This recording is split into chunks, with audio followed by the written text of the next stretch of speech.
As you just heard from those incredible questions, we are going to be focusing this conversation on education and technology in education. And to have this conversation, I want to welcome Governor Spencer Cox of Utah. Let's have a big round of applause for him. And Democratic Governor Polis of Colorado. Thank you both so much for being here for this conversation. We're really excited about it. Governor Polis, I have to start with you because U.S. News and World Report found that Colorado was ranked #1 in education. So congratulations to you for that. And this has really been a priority for you. So talk to us a little bit about how you got to #1, but what challenges remain that you want to tackle? Yeah, and as you know, during my time as NGA chair, we worked on Let's Get Ready, Preparing All Americans for Success. Before Spencer jumps in, Utah was #1 overall, but on education, we did beat Utah. You did. I think we were #2. There you go. And we really attribute it to 6 things we're doing in Colorado. Okay. One is we start earlier. When I ran for governor, we only had half-day kindergarten. Parents had to pay for full day. We did full-day kindergarten and now universal preschool. It moved us from 28th to 3rd in preschool enrollment. 73% of parents do preschool. Number 2, we expanded our leadership on school choice in Colorado. Over 270 charter schools. We're 2nd for public charter school enrollment. And over 40% of the students in Colorado go to a public school of their choice. 40%. And I argue that makes neighborhood schools stronger, because guess what? Neighborhood schools are stronger when the kids actually want to be there and the parents actually want them to be there. So we really embraced that and expanded that. We've made historic investments in K-12. We ended the underfunding of our schools and funded them at constitutional levels. We implemented a new school finance formula that better directs resources to where they're needed. We focused on measurable outcomes and data, high quality curriculum. We held up and lifted up bright spots, schools that exceeded expectations, had very high levels of math and reading, and we said, how can other schools implement some of those same practices? Here's another important one that often goes underrated. We really recognize that learning doesn't end at 3 p.m. or in the middle of May when the school year ends. So we invested in after-school programming for kids and helping kids afford summer programming. That's also one of the things I'm most excited about from the SGO tax credit that's coming online, is the ability to fund quality after-school programs and summer opportunities for kids who otherwise wouldn't afford it. And finally, we made higher education more relevant, accessible, and affordable, including for families under $90,000, free community college, many more high school students getting dual and concurrent enrollment credit and even associate's degrees concurrent with their graduation, credentials, and meaningful occupational qualifications that allow people to earn a good job. So those are really the 6 things that we've done to get where we are, and we certainly ain't done. We're doubling down on all of those. Well, we want to tease all of that out throughout the conversation. Governor Cox, as Governor Polis just said, you are the #1 state, but education is an area where you are still working. What do you see as the biggest challenges? Where are you putting your focus right now? Well, I want to thank you for doing this. Thank you. First of all, and I want to give a shout out to the earlier panel. Certainly better hair. I think we improved the personality a little bit in this panel, but it's all good. But more than anything, just I wish we could inject what you saw there into the veins of America. Yes. Because if people don't see this very often, and it matters. So this competition. Who's #1 in education, who's #2, what are we doing, how are we improving? We're learning lessons from each other. Yeah. To your question, one of the things, and I would just say ditto to everything that Governor Polis mentioned, the great things that he's working on. We're really concerned about literacy in this country. Today, incredible article recently in The Atlantic. There's been a lot of talk about this, that we're in kind of a post-literate society. What does that mean? Reading scores across the country have been dropping, especially since social media and smartphones became ubiquitous with our kids. And I'm very lucky to be married to a teacher. Abby's here with me, a special education teacher. And this has been a true focus of our administration. And so on top of the things that you've already heard about, we're launching one of the biggest literacy initiatives in the country right now. That's our big focus over the next year. We know how to make kids read. Now, the science of reading is real, and I hate to bring everything back to federalism, but we really learned that lesson thanks to one of our fellow states, Mississippi, who did some incredible things and moved from like 49th in literacy rates, third grade reading, to top 10, which has never happened in our country. And so we all looked at that and said, okay, what are they doing that we're not? We passed 2 big bills around literacy, basically adopting the Mississippi model. And we got some funding for reading coaches now. Again, kids reading at grade level in third grade is a policy choice. We know that with the right resources, 98%, 95 to 98% kids can learn to read at third grade. Most of our states are not anywhere close to that. We're 50 to 70% somewhere around there. We can all do better, and that's one of our major focuses, because everything else, if you can read at grade level at third grade, it turns out all the other metrics click into place. You're much more likely, because that's when you stop reading to or learning to read and start reading to learn. So if you can do that, you're going to graduate from high school, you're probably going to have a good job. The American dream unlocks if you can read at grade level by third grade. And Governor Polis, pick up on that point. You're talking about some of the investments that you made in literacy, in after-school programs. We are living in a world, though, in which resources are in some ways challenged right now. How do you decide where to make the investments? Where do you see the biggest return on investments when it comes to education? So we aligned our after-school investment towards academic progress in areas. So it's really aligned with math and literacy, and particularly focused on students that are not achieving at grade level. So we know that we want everything that can occur during the school day to occur, but we know that for some, to catch up, they need that extra time. And that's really, we'll really deploy that. It's both after-school programs at the school site itself, also partnered with Boys and Girls Club with a dedicated funding stream for community centers and meaningful activities that, again, are aligned with learning and achievement. This is not for childcare. It has to directly align with the academic progress that the kids need to make. Governor Cox, same question for you. Where are you finding, you talked about the importance of literacy, where else are you investing and finding the greatest return? Can I just add one more? Please. We also now have breakfast and lunch for every child in our schools. Which is so critical. Nutrition is a big part of it. It's really hard to learn if you're hungry, right? Yeah. It's hard to do anything well if you're hungry. And even if you have enough food, it's not always the right food. And so how do we make sure that kids get not just a full belly, but the healthy nutrition they need for successful intellectual and physical development? And we do that now by having universal breakfast and lunch for everybody. Also makes it easier administratively, saves school districts money, eliminates any stigma associated with it. For those who want it, it's there. I'm glad you brought that up, because it is such a critical part of learning. You have to have a full belly in order to learn, in order to focus. The summer months become more challenging. Is that something that you're focused on? Yeah, we're excited. We were one of the first states to embrace summer EBT, which continues that through the summer months. We do have schools, especially in high-risk areas, that continue direct service. Summer EBT has been a big step forward for families, and obviously for kids that are enrolled in summer programs, there's additional nutritional resources. But absolutely, nutrition as a whole is an area that we as a society need to do better in, because there's direct developments between nutrition and brain development. And it's absolutely important that we don't shy away from that we tackle that head on. Governor Cox, how do you assure that kids are getting the nutrition that they need? And again, where do you find the greatest return on investments when it comes to education? Yes, so we've had some investments, again, helping kids, lower income kids, be able to, we're paying for their school lunches, their breakfasts, those types of things, which are important. We call those, especially our Title I schools, sometimes we call them Maslow schools. It is, Maslow's hierarchy of needs. If you're hungry, learning falls way down, right? That's not important to you. And so we're working with private organizations as well to help fund that, which we think is really important, because there are limited resources. I will tell you, though, that the thing I'm most proud of when it comes to investments and the way we've changed things since I took office, there are two, but the most important one is investing in our teachers. I always say, look, if you give me 2 identical students, everything is the same about them, their brain power, their parental situation, everything else, and you let me choose the teacher, and I let you choose everything else, I will win every single time.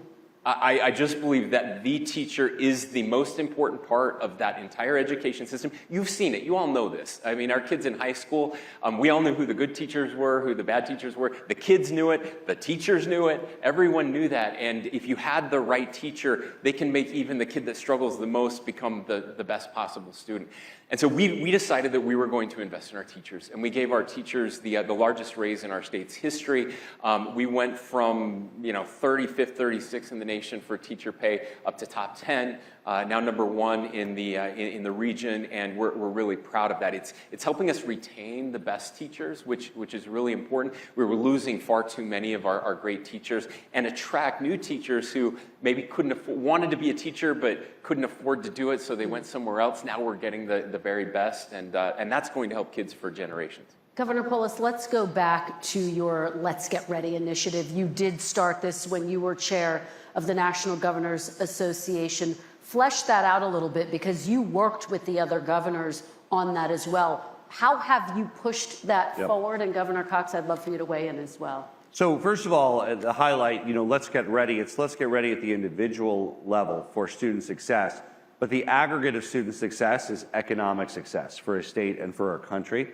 And it's really about let's superpower prosperity of our states of the nation. We have now launched through NGA a pilot project with 8 states. Colorado is one of them, built on Let's Get Ready, to have a public-facing dashboard showing the kinds of outcomes and results, including, of course, people focus on test scores. Well, we always say test scores are part of it. Of course, you want to show that. But the other outcomes of success and a public-facing dashboard so that we can really be accountable for these metrics and moving forward. So this will be launching this fall. We're really going to have some cutting-edge ways of longitudinal tracking and results reporting. It'll provide an exciting basis to make sure that we as states, the 8 states that are participating, and hopefully more going forward, will really up the bar on student achievement and success. Governor Cox? Well, we were really proud to support Governor Polis in his initiative because it's critical.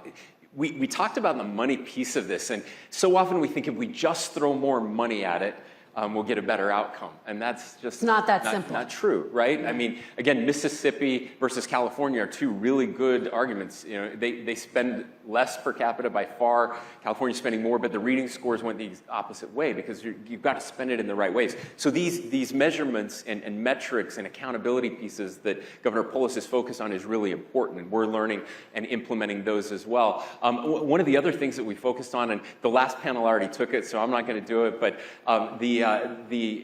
the apprenticeship piece of this. We've made a mistake as a country over the past 40 years. We separated work from education.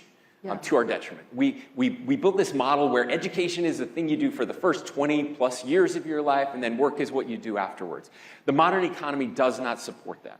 Work and education have to go together. We need lifelong learners, which means we have to extend education later into work. And I'm sure we'll talk about that with AI and all the changes that are coming. Yes. And we need lifelong workers. We need to move work way up on the scale. We need kids involved at a much earlier age. We also have been over to Switzerland with our friends. Stadler Rail, which is a major Swiss train company, has their North American headquarters in Utah. They've helped us with this. We're doing much more on the apprenticeship side, and that's going to be good for us. It's not often I say that Europe does something better than the United States, but that's the one thing. That model is better for our kids. And this idea that every kid needs to get a bachelor's degree is not good for our kids. It's not good for our education system.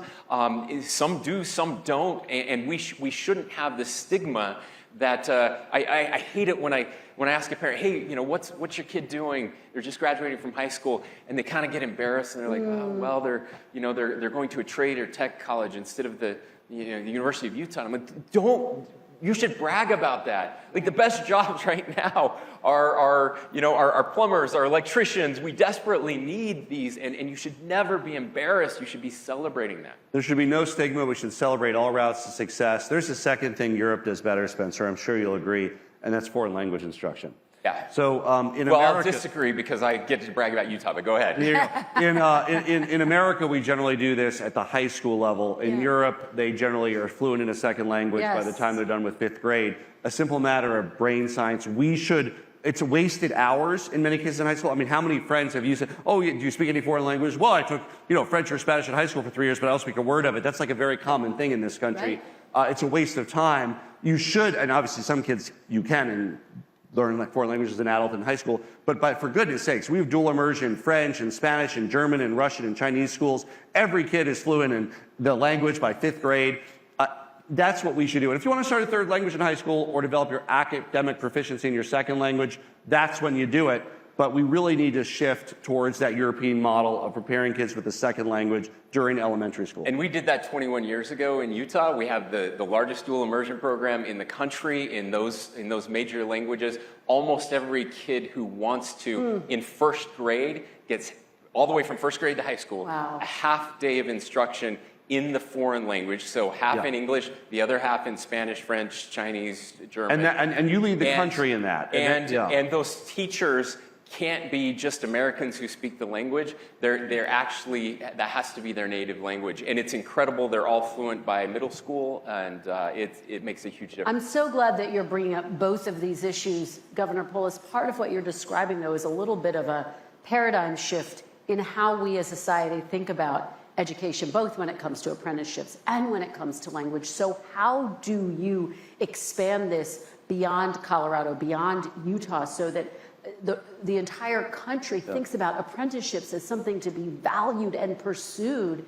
and celebrated, and let's get our kids in foreign language programs starting in 1st grade. And that's what's exciting. What's exciting is a lot of these opportunities exist, right? Spencer talks about kids spending half their day in foreign language. We have that in Colorado, in not just Spanish, but German and French, and we have Russian and Chinese.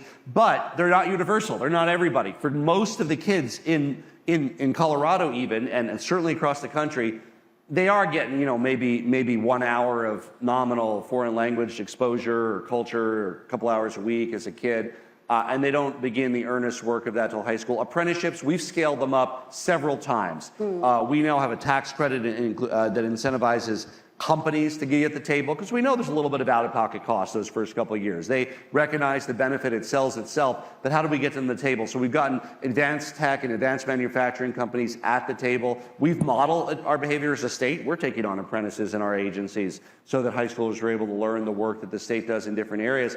But again, not every student encounters it, far from universal. So it's really a matter of how we share what works in education, right? From workforce experience to foreign language to math to reading.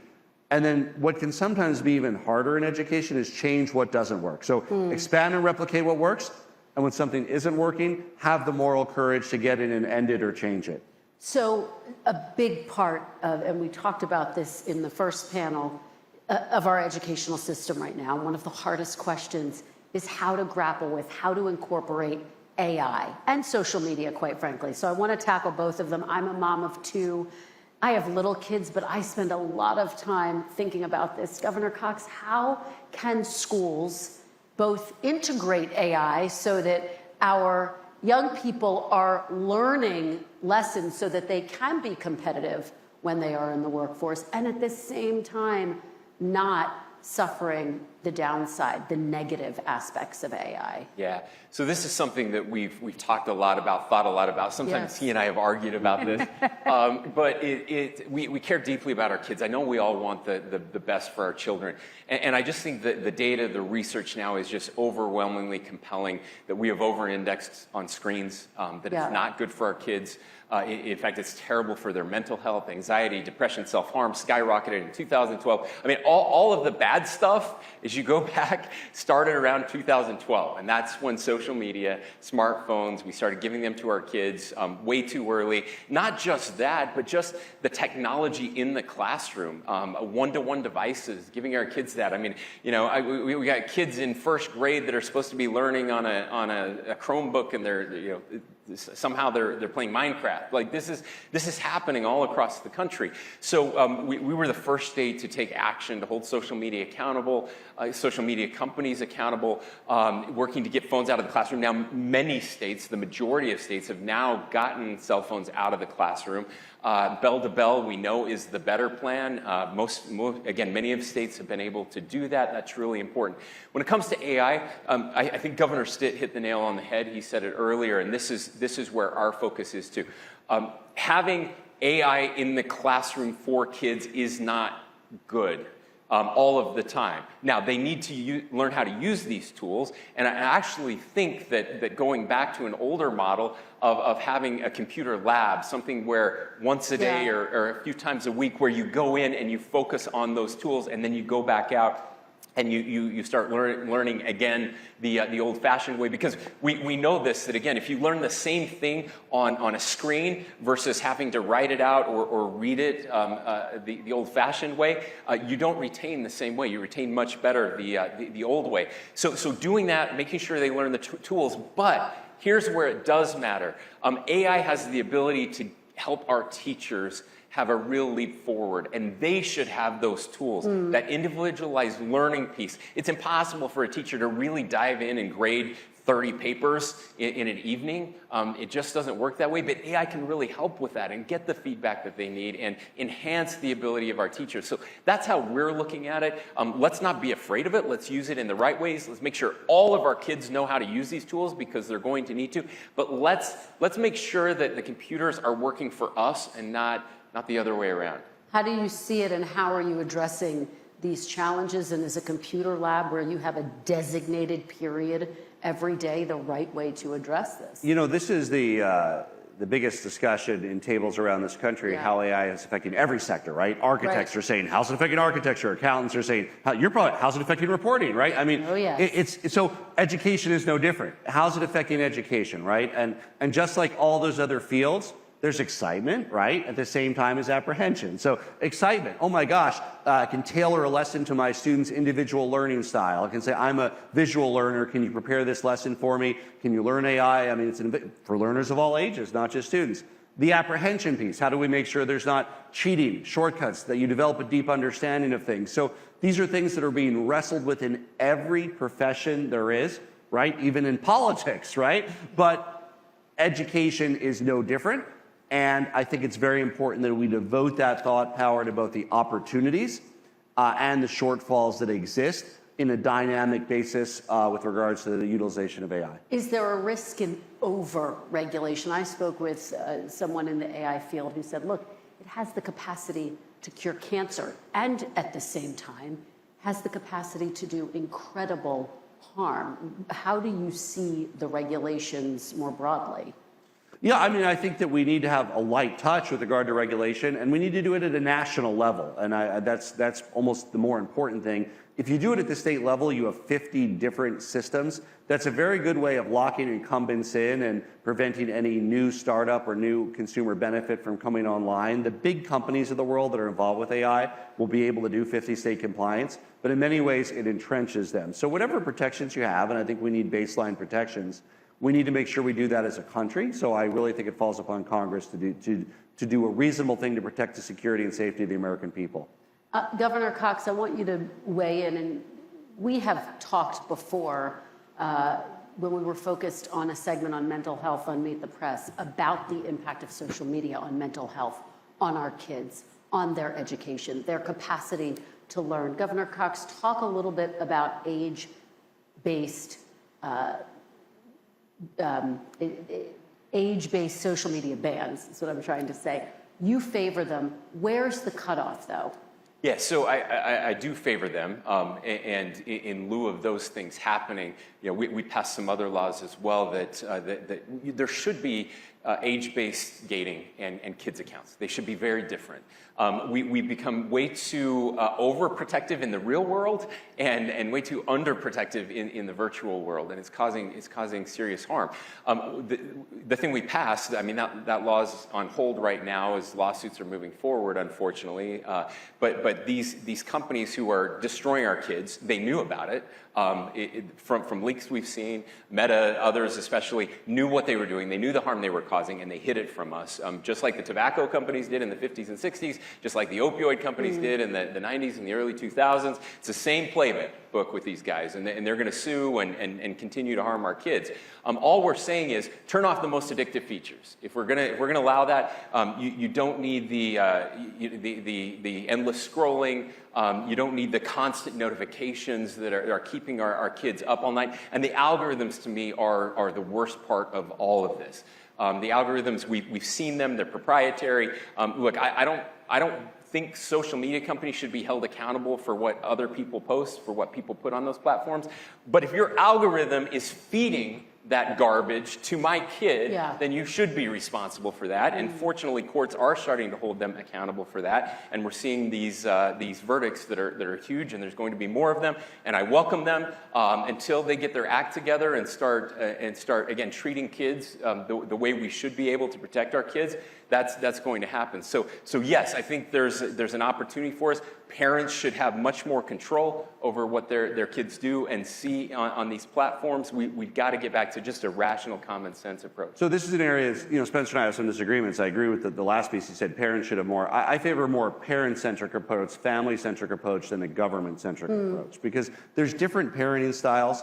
There's not one that's more valid than others. Some parents let their 9-year-old kid go to the playground 3 blocks away by themselves. Others want to watch them every step of the way. Same with online media. It's there for parental control, but it's hard to use, and there's too many ways around it. So a focus on that rather than the government saying how you should parent your kid. Well, and to take that one step further, how important is it that parents are working together? Because if one family says, you can't have social media until you're 16, but your child's best friend is on the phone and on social media and your kid's going to their house, it doesn't really have an impact. I mean, does it need to be a broader community almost? It's just like anything else. What movie is your kid watching at a friend's house? Right. Are they letting them go on their bike at night with no lights? I mean, it's all in that realm of parenting, right? And obviously, depending on the age of your kid, parents have some say and should know whose house they're at and what they're doing when they're 6 years old, 10 years old.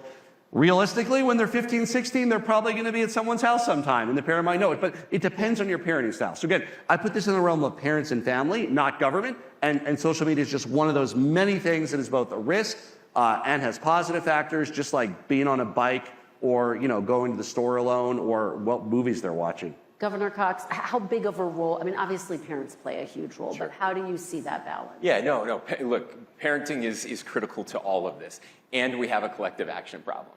And again, there are lots of things that we don't let kids do. We don't let them smoke, right? We don't let them drink until a certain age. And what we know is that social media is having the same impacts, maybe worse, as some of those addictive drugs and addictive. So yeah, turn off all the addictive features and then let parents be able to parent. I have no problem with that. I don't think that every parent, or I don't think the government should decide when kids get phones, how kids communicate with their parents, how kids communicate with their friends. Again, I have no problem with that. That's not what we're talking about. We're talking about something that is much more insidious than this, and if parents want to enable all those features and make that happen, but that's not what. And there's one big difference. There's no benefit to cigarettes and alcohol. There absolutely are benefits, no matter how you weigh them, for social media participation. I mean, my son, 14, he likes the game of Go. That's a pretty obscure game, more obscure than chess. He likes it. He's unlikely to find people at a school that do that. He finds people online, they play Go. So, I mean,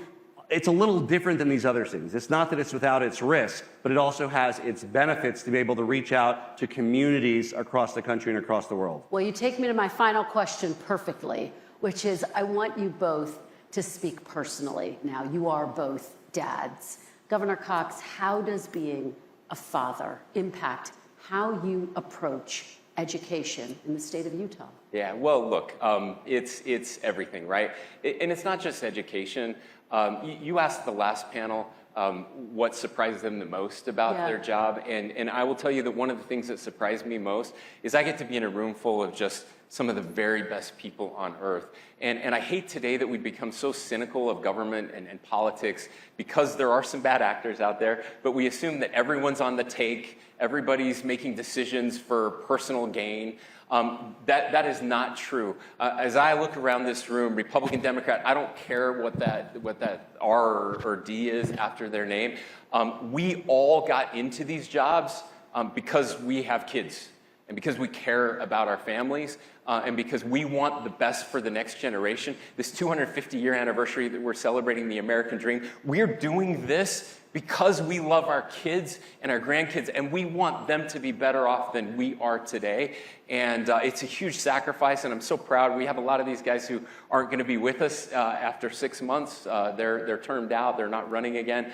And the nation's going to miss them. The very best are here. Governor Polis. Well, our daughter's 12, and she was watching a lot of cooking videos on Pinterest, these short little by cooking influencers. And so we took that interest and said, okay, Cora, why don't we put you in charge of making dinner for the family one day a week? And so she does that now. She's making dinner for the family one day a week. So, I mean, it's like you find their interests, it's access to information. Our son, I mentioned, he likes Go. He also studies very obscure things like medieval Japanese history, and we've supported that. He does tea ceremony work. He turned one little room in our house into a tea ceremony room, and he puts on his kimono and he presents tea ceremonies to us. And he wouldn't have found out about that stuff if it wasn't for, access to online and social media. And I totally get that other kids and perhaps our kids can be exposed to dangers too. So it's just like a piece of the world, right? It has vast potential to unlock amazing things. And it's great that my daughter at 12 is responsible for our family dinners once a week. And at the same time, parents should be fully cognizant of the risk of their son or daughter walking down the street to 7-Eleven and hanging out there, or of what they're doing online. I mean, the world is full of both opportunities and risks, and you know what? They're going to need to deal with that as adults, and they need to practice as kids. All right, Governor Polis, Governor Cox, you have given parents like myself, educators, other governors, all of us so much to think about, so informational. Thank you so very much for this incredible. Thank you so much. This was fantastic. We thank you for watching, and remember, stay updated on breaking news and top stories on the NBC News app or watch live on our YouTube channel.